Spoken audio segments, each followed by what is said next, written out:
On today's video, we're going to be diving into 10 ways in which you can start building self-trust so that you can build up your confidence, be more resilient, and also be able to make better decisions.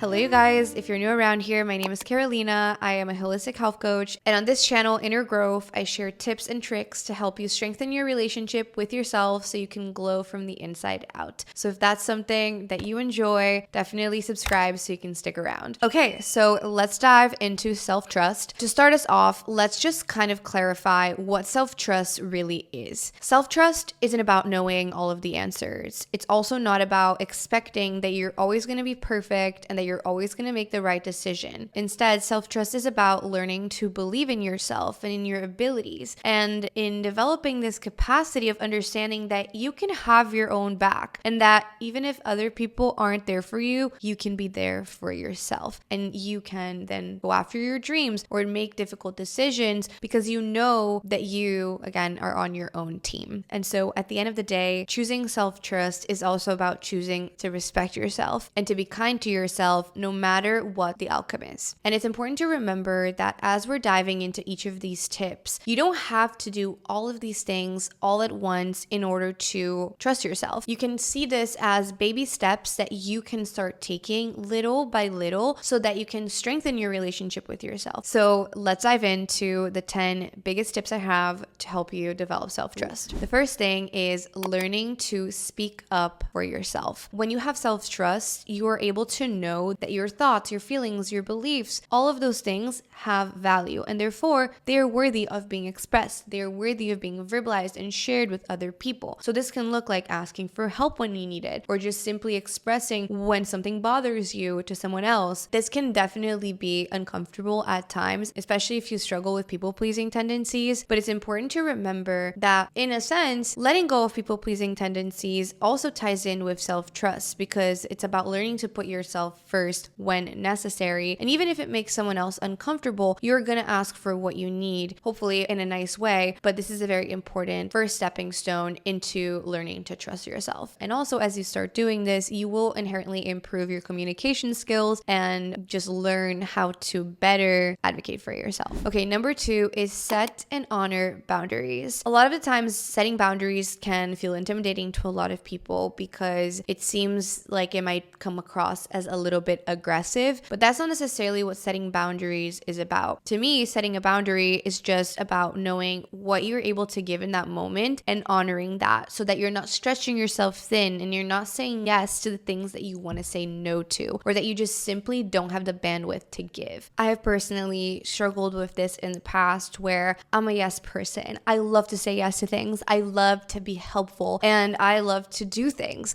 I have a lot of energy to give, but what would end up happening would be that I would automatically say yes when anyone would ask me something, when I'd be invited to a plan. And then I would later on kind of regret saying yes to that thing because I didn't really give myself time to soak it in and check in with myself to see if that was something I actually was able to do. And so with time, something I have started to do that has been really helpful in this situation is when someone invites me to an event or asks for help with something or just reaches out with an opportunity or asks to hang out, I've been trying more and more to not answer right away. And this can be a little bit uncomfortable because we live in a world that has normalized immediacy. It's normalized immediate gratification and getting back to people right away because we're always on our phones or computers. But you don't have to do that. And in not doing that, you give yourself time to check in internally and see how you feel. So whenever you can, it's actually really helpful to say, hey, could I get back to you tomorrow? I just need to check my calendar and see if I'm able to come. Or, hey, can I get back to you in a couple hours? I just need to go over the things that are currently on my plate before I commit to this. And I have found more and more that when I started to set these boundaries, I actually got a pretty positive response from the people on the other side. People value honesty. People value authenticity. And I think it's way better to kindly say no to something than to say yes to something and then later on not be able to follow through on that commitment or on that plan or on that deliverable, because in that way, obviously, the other person might feel disappointed and let down, and you're also going to be getting in the way away of your own self-trust because you're not going to be following up on your word. So that's kind of an underrated way of setting boundaries, is just honoring your bandwidth and honoring the things that you commit to. So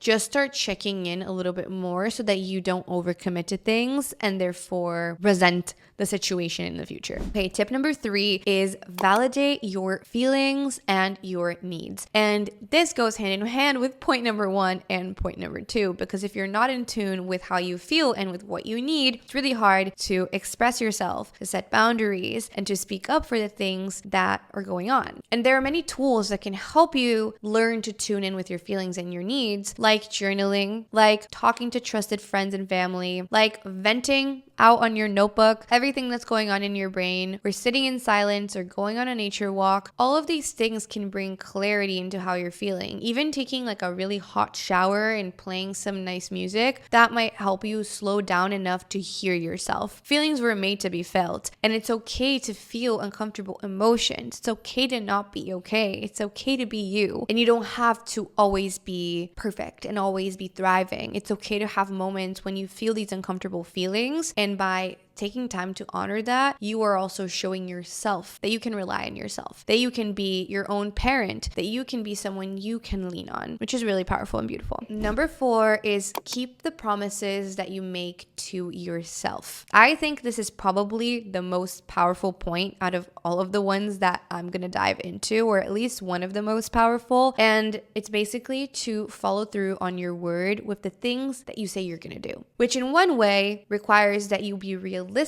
with the expectations you're setting for the day, things that you're putting on your to-do list, the things you say to yourself that you have to do, right? You have to be realistic with that in order to then be able to keep the promises you're making to yourself. But this can be just a daily simple promise. Maybe your daily promise is that you're going to drink a liter of water. And every single day that you go and you drink a liter of water, you are keeping a promise to yourself. Maybe the promise to yourself is that you're going to work out 5 times a week. Every week that goes by that you've worked out 5 times in that week, you are building your ability to trust yourself, to know, I believe in myself. I know that I have my own back. That builds confidence. And over time, as you start to keep these promises, this ties in with bigger goals that you might have, whether they're career goals or relationship goals or personal goals. When you have the ability to trust yourself, you will feel way more confident that you're going to be able to achieve these bigger goals too.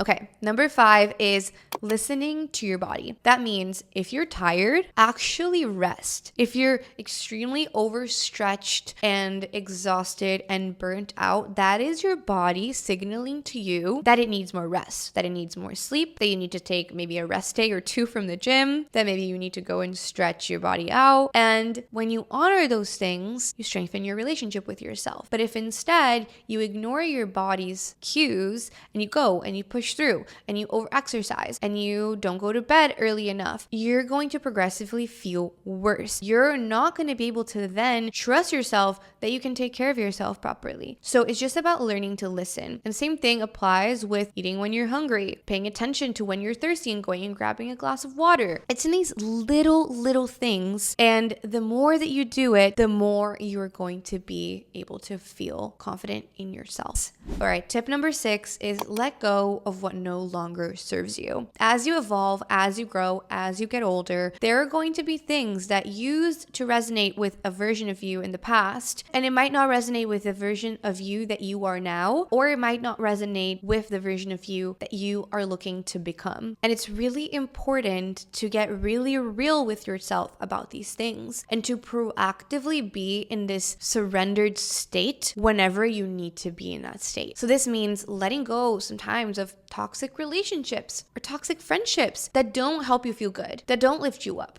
That's not easy. This is probably one of the hardest ones of these 10 tips, but it's extremely important as well. And this can also apply to habits that no longer serve you. Maybe, you're constantly burnt out because you're only getting 5 hours of sleep every single night. That's something that you might have to let go of in order to change and to become a better version of you that takes better care of your body. So it's about getting really real with yourself about what does not serve you. And maybe you can make a list of energy givers and energy drainers and and then take a look at your energy drainers list and see what does not resonate anymore, what's not helping you move forward, and then start to proactively let go of those things. Number 7, this is also one of my favorites. Start engaging in proactive, positive self-talk. The truth is, we don't have control over everything. We can't control exactly how people perceive us, if or how people judge us, the weather. There are so many things that don't fall within our control, but one of the most important things that does and that has such an impactful effect on your life is how you choose to talk to yourself. You can either let yourself stay in a loop of negative self-talk where you're constantly body shaming or judging what you see in the mirror, or saying, oh, you're so stupid, everyone's judging you, who do you think you are, look at that mistake that you made, you're failing, everyone else is ahead of you, etc., etc., etc. Or you can decide to live your life differently. And this is one of the most powerful decisions that you can possibly make that's going to create so much growth for you. And I would recommend doing this in 2 main ways. The first is paying close attention to the negative thoughts that creep up. And whenever a judgmental thought comes up, whenever your inner critic gets really loud, catch yourself. Stop the thought. And in that moment, say, no, this is not how we're talking to ourselves anymore. This is not how I'm choosing to live my life. And then in the moment, replace that thought with a more positive one. Say something nice to yourself. You can say it in your head, you can say it out loud, it doesn't matter, but choose a positive thought. And these positive thoughts over time will start to outweigh the negative ones. But it takes practice and it takes consistency with stopping the negative ones. And then something else that you can also do that's a little bit more proactive instead of reactive is to do an affirmation journaling practice. I've talked about this many times in the past, but this is such a simple journaling prompt that I have been recently loving, and I've been doing it consistently for a few months now. And all that I do is that while I have my breakfast in the morning, I just write a list of affirmations and then I write a list of gratitudes. And I usually try to fill up a whole page with this list, and I'll write as much as I can. And you can make these affirmations as intricate, as interesting as you want them to be. For example, you don't have to write, I am beautiful, I am loved, I am smart. No, you can write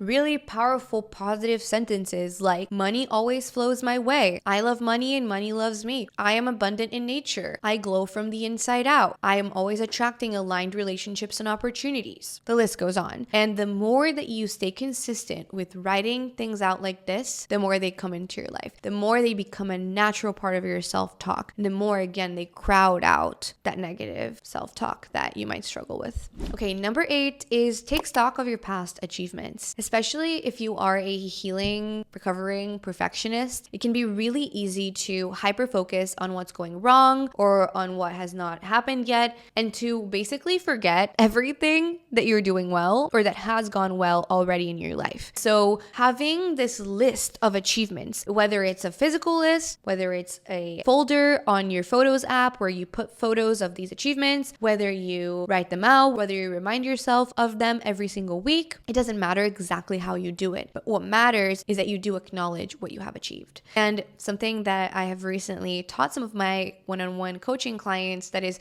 such an underrated but really, really powerful shift is for a lot of people when they're making to-do lists, especially if it's a digital to-do list on your notes app or on a Notion document or something, it can be really common to just delete the things that you have done from the list. But if you're always deleting the things that you have done, you're always going to be looking at a to-do list that has more and more things to be done, that has all the things you have not accomplished. So instead, what I like to do is I do a weekly to-do list, or as I call it, to manifest list. And as I move through each thing, I just cross it off or check off the bullet on my notes app. And that way, by the end of the week, I can look through this list and see everything that I did do. And most weeks, there are things that I didn't do. There are things that are going from one week's list to the next week's list. But there's still, this other stuff that I accomplished. And being able to visually see that progress, visually see the things you did, is really satisfying for your brain. It gives you those happy chemicals. It gives you dopamine. So I highly encourage trying this out.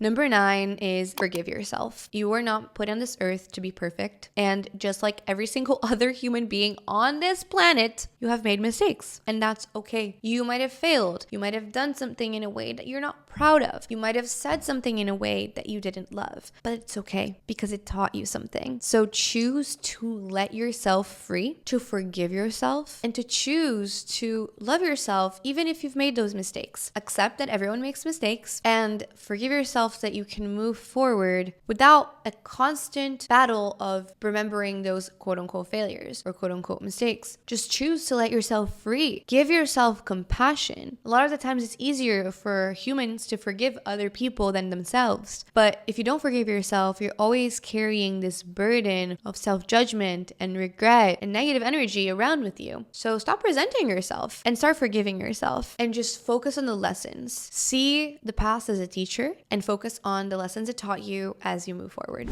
All right, and my last tip for today is to visualize your success, to visualize your future and have a vision. Because when you get really clear on your goals and on the version of you that you want to become and on the things that you want to do and achieve, it's much easier for you to create an action plan and to take steps towards those things. And therefore, right, have your own back and build your self-trust and build your confidence. And different ways you can do that is through vision boards or really mapping out your goals for the year or the month. You can do visualization meditations. All of those tools are available to you. But the more that you know where you want to get to and that stays super solid in your head, in your brain, the easier it will be for you to get to that version of you. Okay, so those are my top 10 tips on building self-trust. As I mentioned in the beginning, you don't have to do all of these things all at once in order to learn to trust yourself. You can just pick 1 or 3 of them and start with that. And if I was you, I would start focusing on keeping the promises you make to yourself, really working on strengthening your self-talk and speaking to yourself more kindly, and also learning to listen to your body. Those, I think, are 3 extremely powerful tips from today's conversation that you can move forward with that are a bit more tangible in terms of how to implement them. But as a whole, all of these tips are important, and I'm curious to hear which ones of them resonated the most with you or which one you're taking with you moving forward so that you can connect more deeply with yourself, experience inner growth, and also learn to trust yourself in the process. So definitely let me know in the comments of the YouTube video. If you enjoyed today's video, you can also check out my previous one, which included tips on how you can improve your communication and your listening skills and become a more active listener. And there will also be a new video dropping next week. So if you want to be in the loop for that, don't forget to hit subscribe. I hope you have a beautiful rest of your day. Thank you so much for watching, and I'll see you soon. Bye.